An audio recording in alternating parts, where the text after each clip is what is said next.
Amigos do Planeta Integral, sejam bem-vindos. Hoje vamos analisar aqui toda essa rede de relações do ministro Dias Toffoli, as receitas financeiras dele fora do tribunal, as questões de impedimentos e suspeições, não só do ministro Dias Toffoli, mas também de outros ministros dos tribunais superiores que muito prejudicam o Poder Judiciário. E como nós podemos sair dessa situação em que se meteu o STF.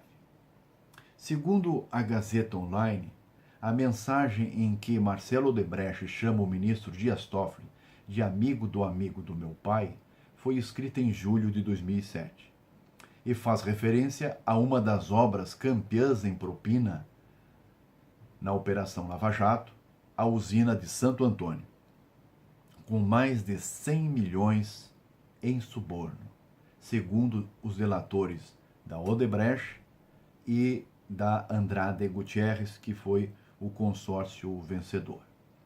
No e-mail, Marcelo faz a seguinte pergunta: afinal, vocês fecharam com o amigo do meu pai?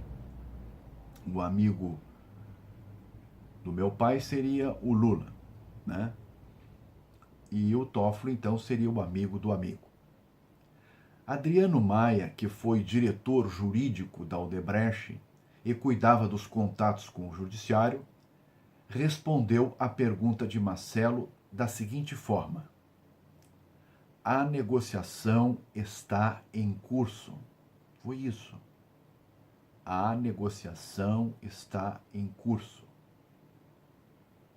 3 delatores ouvidos pela reportagem da Gazeta Online, sob condição de que seus nomes não fossem revelados, disseram que a linguagem empregada por Marcelo é típica de quem está tratando de pagamento ilícito.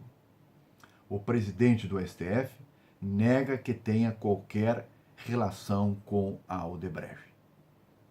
Quer dizer, a situação é complicada. A linguagem é uma linguagem típica de ilícito. Ou seja, diz Marcelo, vocês fecharam com o amigo do meu pai? E o Adriano responde, a negociação está em curso. Muito bem. Questionado agora pela Polícia Federal, Marcelo, sobre qual seria a questão tratada, ou seja, o que especificamente estaria pendente de fechamento pela Odebrecht com Toffoli. Marcelo apontou o dedo para o ex-diretor jurídico e disse: só Adriano Maia poderia esclarecer a dúvida. Aqui é a pergunta que não quer calar. O que estava em curso? O Marcelo Odebrecht provavelmente tem uma suspeição do que poderia ser isso. Mas talvez ele não tenha provas, né?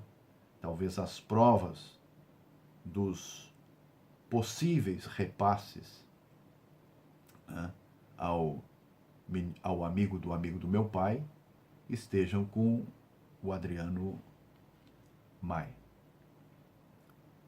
Foi por causa desse depoimento que o ministro Alexandre de Moraes determinou a censura da revista Cruzoé, que revelou o apelido atribuído pela Odebrecht a Toffoli. À época da mensagem, em 2007, portanto, Toffoli era o titular da Advocacia Geral da União e comandava uma força-tarefa para contestar ações judiciais que tentavam barrar a construção da hidrelétrica de Santo Antônio, no Rio Madeira. Aí é o ponto.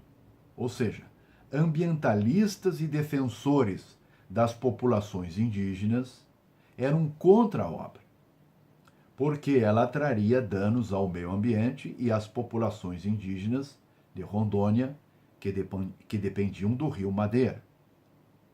Então, a atuação do Toffoli, da Advocacia Geral da União, era no sentido de contestar essas ações. E elas foram contestadas e derrubadas. Santo Antônio marcou a estreia da Odebrecht no mercado de energia. E Marcelo Odebrecht tinha uma estratégia agressiva, ou seja, ele queria executar as duas usinas projetadas para o Rio Madeira, a de Santo Antônio e a de Jirau. Por quê? Porque elas distavam uma da outra cerca de 100 quilômetros. Então é claro que toda a estrutura que ele iria mobilizar para construir a hidrelétrica de Santo Antônio, ele poderia utilizar para construir a de Jirau e, obviamente, teria um ganho de escala e de produtividade.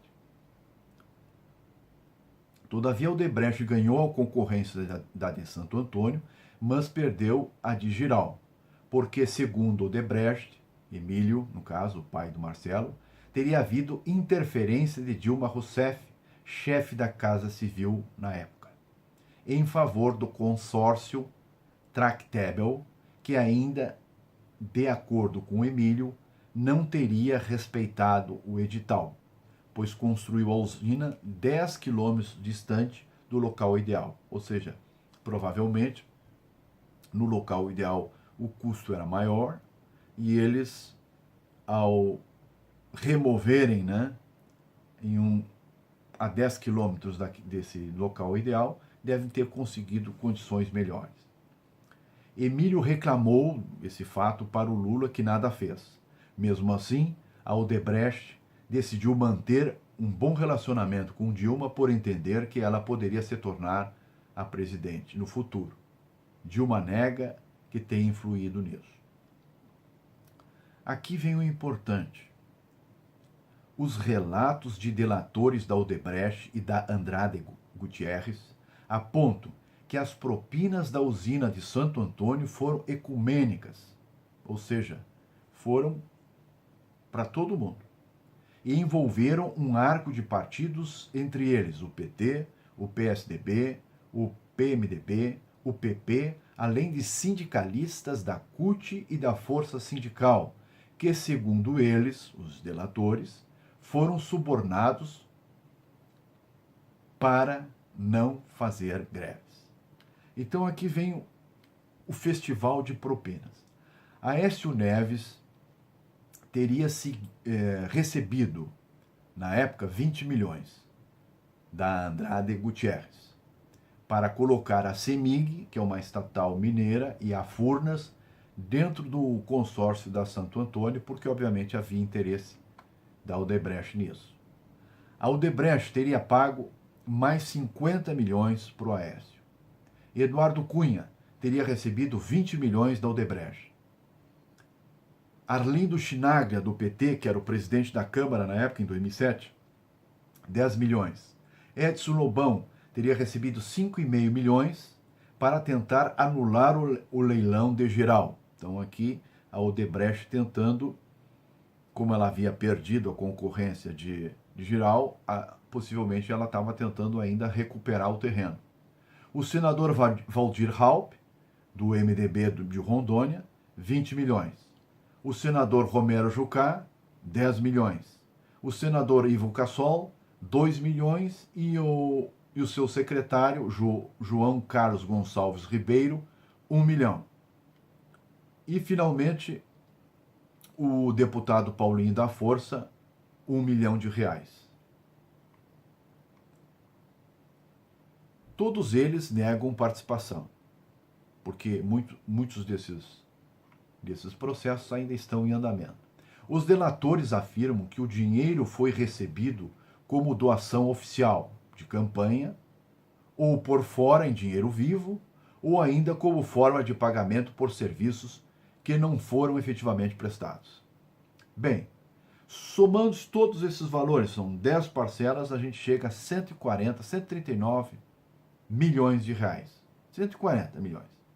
Considerando que a propina nessas obras era variável, mas que nesse tipo de empreendimento girava em torno de 1% do valor do empreendimento, caso típico, por exemplo, da usina de Belo Monte, podemos concluir que a propina aqui pode ter chegado a 200 milhões. Ou seja, a usina de Santo Antônio custou 20 bilhões, 1% de 20 bilhões são 200 milhões. Em outras palavras, estariam faltando ser identificados cerca de 60 milhões em propina, que poderiam, em tese, ter sido, em parte, pelo menos direcionados para o amigo do meu pai. Vamos analisar agora a rede de influência do ministro Dias Toffoli desde 2007 até hoje, período em que ele exerceu o cargo de chefe da AGU e ministro do STF. Segundo a revista Cruzoé, Dias Toffoli casou-se com Mônica Ortega em 97, quando esta era funcionária da Casa Civil, mas dizia-se separado desde 2003. O fato é que a separação judicial só veio 3 anos depois, em 2006, portanto, em que ele efetivou a referida separação. Mas em 2007 eles voltaram à justiça e aí então fizeram o divórcio definitivo. Ano em que ele ingressou na AGU. Vejamos o currículo do Dias Toffoli. Ele se formou pela Universidade de São Paulo como advogado em 90, ingressou na advocacia em 91, foi consultor da CUT de 93 a 94, foi assessor jurídico da liderança do PT na Câmara de 95 a 2000, fez as eleições de Lula como advogado em 98, 2002 e 2006, foi subchefe de assuntos jurídicos da Casa Civil de 2003 a 2005 e em 2007, então, foi para a Advocacia Geral da União, onde ficou até 2009, e em 2009, então, foi para o STF. Toffoli e Roberta Rangel, a atual esposa, eram sócios em um modesto escritório de advocacia em Brasília. Então ele foi casado com a Mônica Ortega, se separou da Mônica em 2006, homologou o divórcio em 2007 e em 2013 se casou então com a esposa dele atual, que é a Roberta Rangel, que era sócia dele num escritório de advocacia. O seu escritório começou a prosperar na medida em que ele também prosperava em sua carreira como funcionário público, nos altos postos da Casa Civil, da Advocacia Geral da União e do STF. Pelo menos desde 2015, aqui vem um fato importante, e é uma revelação da revista Cruzoé. Toffoli recebe 100 mil reais por mês, valor que monta já 4,5 milhões. Então aqui são outras receitas que ele recebe, além da do STF. Né? Receitas que ele recebe porque compartilha, né, dessas receitas que são enviadas pela esposa. Ou seja, recebe 100 mil reais por mês em sua conta conjunta com a esposa no Banco Mercantil. Esses recursos são provenientes de onde?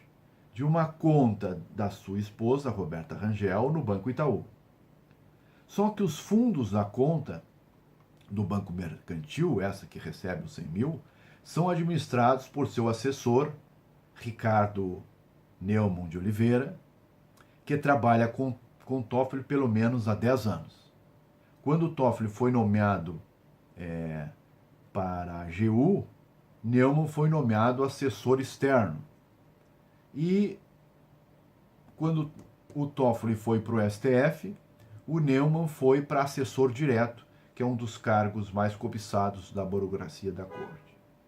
Desses 100 mil que o Toffoli recebe na conta do mercantil, 50 mil são transferidos para a ex-esposa, a Mônica Ortega. o que é de se estranhar, pois o salário dele como ministro é de 39 mil, bem abaixo dessa espécie de pensão transferida para a Mônica. Né? Na verdade, a Mônica recebe uma espécie de pensão, um acordo. Né? Mas esse acordo, essa pensão que ela recebe, não é com base no salário do Dias Toffoli de ministro. Né? É com base em um outro critério. Né? Porque esses recursos de 100 mil que ele recebe na conta conjunta, em tese, é um recurso proveniente da atividade de advocacia da esposa dele, mas ele que disponibiliza desse recurso. Em 2015, a área técnica do Banco Mercantil viu indícios de lavagem de dinheiro nas transações envolvendo o ministro Dias Toffoli, mas a diretoria do banco impediu a remessa de informações para o COAF, alegando que os rendimentos do referido ministro não estavam atualizados. Tecnicamente, como a conta é conjunta, o que ele poderia fazer? Encostar a renda da esposa, né, na conta para justificar aquele movimento, né, dos 100 mil mais os, hoje, 39 mil que ele recebe. Líquido deve dar uns 27 mil. Os procuradores do Rio de Janeiro descobriram também que o Banco Mercantil foi usado para repassar 350 mil reais ao ministro Toffoli por conta de suas aulas na Universidade Gama Filho. Aqui o que ocorreu? O Fundo Postales decidiu aplicar recursos na Universidade Gama Filho. Mas enquanto a Universidade Gama Filho não recebia os aportes do Postales, o Banco Mercantil decidiu adiantar os recursos e pagar determinados prestadores de serviço da Universidade Gama Filho, dentre eles o ministro Dias Toffoli, que era professor na universidade. O ministro Toffoli foi também beneficiado em 2011, quando já era ministro do STF, por um empréstimo de 900 mil reais do Banco Mercantil. Na época, em torno de 570 mil dólares, hoje em torno de uns 2 milhões de reais. Há uma taxa de 1,35, quando a taxa praticada pelo Banco Mercantil para juros de crédito pessoal, na época, em média, era de 2,6. Então, ele recebeu uma taxa bem menor. A taxa era, em média, de 2,6, ele recebeu 1,35.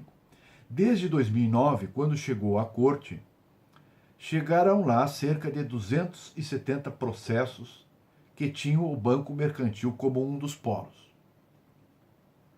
Toffoli foi relator de 13 ações e não se declarou suspeito. Esse é um problema nos tribunais superiores, tanto de suspeições quanto de impedimento, que precisam ser disciplinados de forma mais detalhada. Vamos ver a questão de suspeição. O artigo 145 do Código de Processo Civil diz que o juiz deve se declarar suspeito quando ele é amigo íntimo ou inimigo da parte. 2. Quando receber presentes de pessoas que tiverem interesse na causa, antes ou depois de iniciado o processo. Quando qualquer das partes for sua credora ou devedora. Aqui seria o caso. Quer dizer, se ele, no momento em que foi julgar o processo, tinha o financiamento lá no Banco Mercantil, ele era suspeito para julgar. Não sei se ocorreu especificamente nesses 13 casos que ele julgou, se ele tinha ativo esse empréstimo ou não. Mas também há questionamento por parte de alguns advogados que um financiamento de uma instituição financeira não gera suspeição, em virtude de que não se trata de uma pessoa física. Né? Isso, obviamente, é super questionável.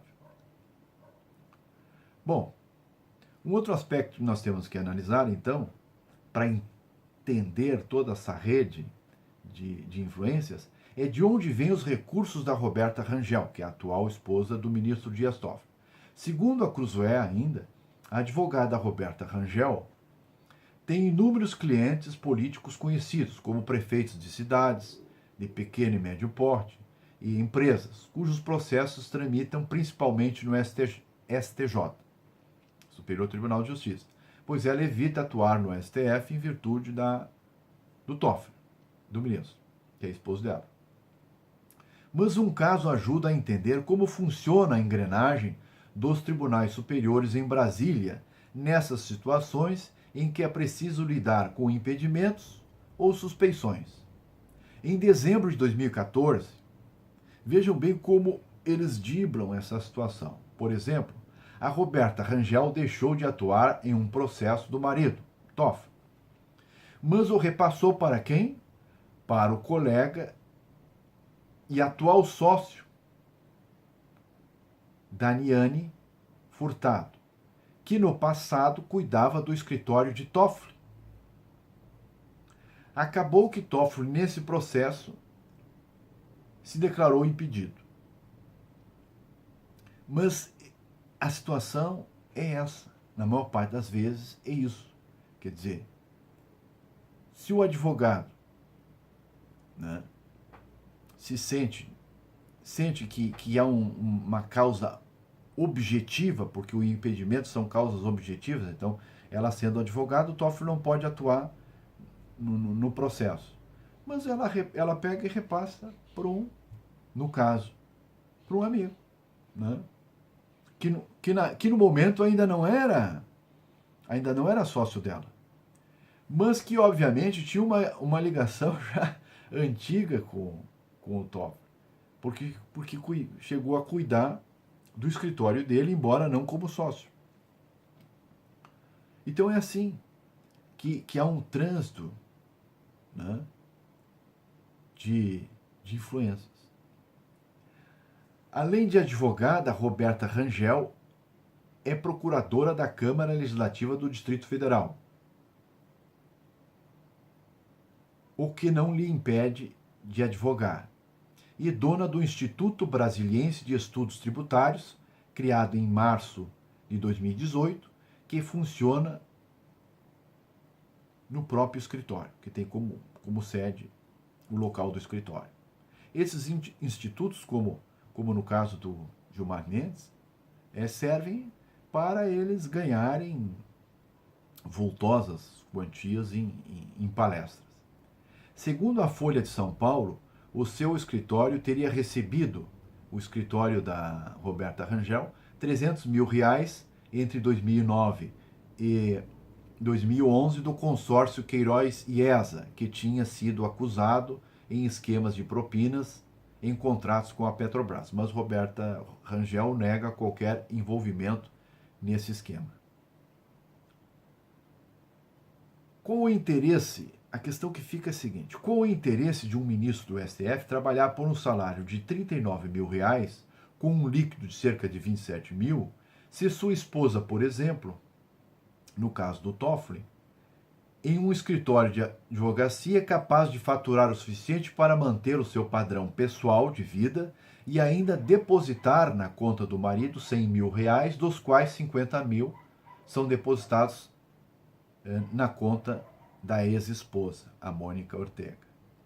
É claro que o cargo exercido pelo marido no STF influencia o desempenho e a procura pelo escritório da advocacia de Roberta Rangel. Esse é um problema de vários ministros dos tribunais superiores, como o caso do ministro Gilmar Mendes, que precisa ser enfrentado pelo Poder Legislativo. A atuação desses ministros por longos anos, ou seja, até os 75 anos de idade, agrava esse problema, pois vai consolidando um cipoal de relações pouco republicanas em que o limiar entre o público e o privado fica muito tênue e, sem dúvida, prejudicando o interesse do povo. Outro problema premente é a situação atual do presidente Dias Toffoli.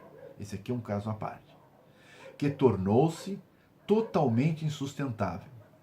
A simples revogação da censura imposta pelo ministro Alexandre de Moraes à revista Cruzoé e ao antagonista, o caso do antagonista foi foi pior ainda, porque o antagonista só repercutiu a matéria.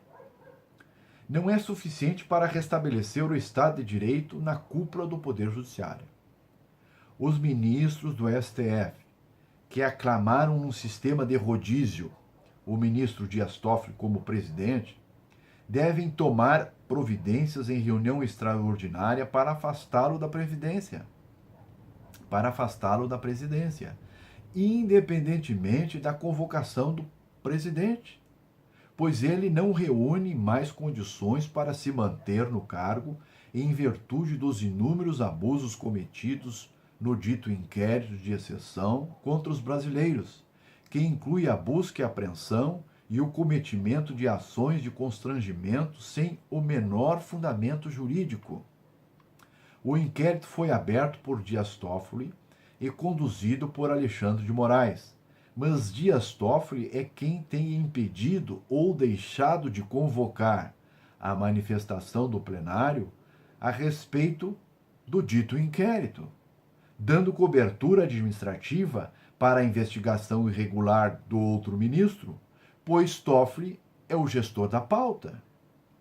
Miguel Reale Júnior diz que o presidente da Corte, Dias Toffoli, e o ministro Alexandre de Moraes colocam a democracia em risco ao impor censura à imprensa e promover uma caça às bruxas sobre quem fez críticas na internet ao colegiado.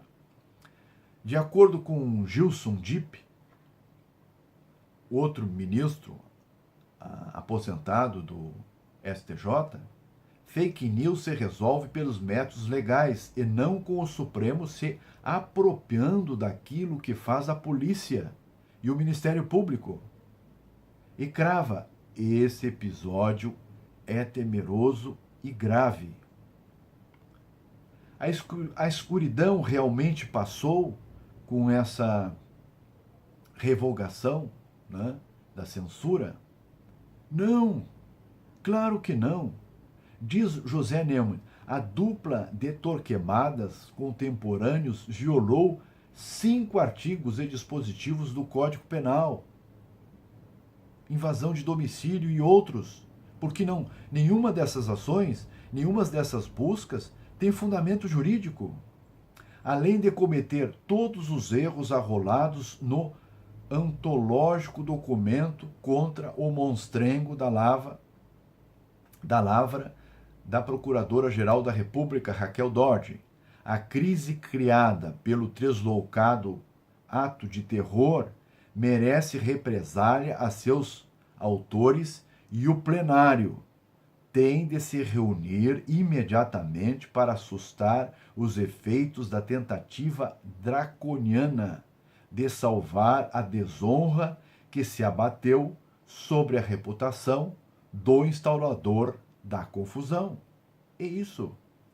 E mais, no pedido de impeachment, porque também já há um pedido de impeachment de Alexandre de Moraes e Dias Toffoli, o senador Alessandro Vieira diz que caso o Senado se silencie diante dos graves fatos, a Casa estará compactuando com a agressão constitucional e se tornando cúmplice do que ele considera crimes de responsabilidade praticados pelos denunciados.